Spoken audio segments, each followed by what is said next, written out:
সে রায়টাকে মেনে নিয়ে আমার বক্তব্য হলো এই যে এই রায়টা ভিন্নভাবে হইলেও হইতে পারত, হয়নি, যেটা আমার বিপক্ষে গিয়েছে।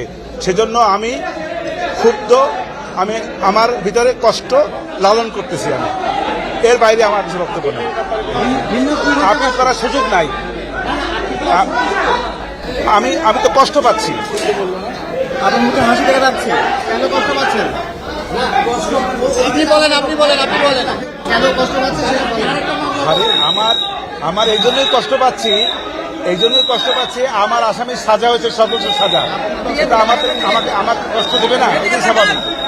আমি কষ্ট পাচ্ছি, এটাই আমার বক্তব্য।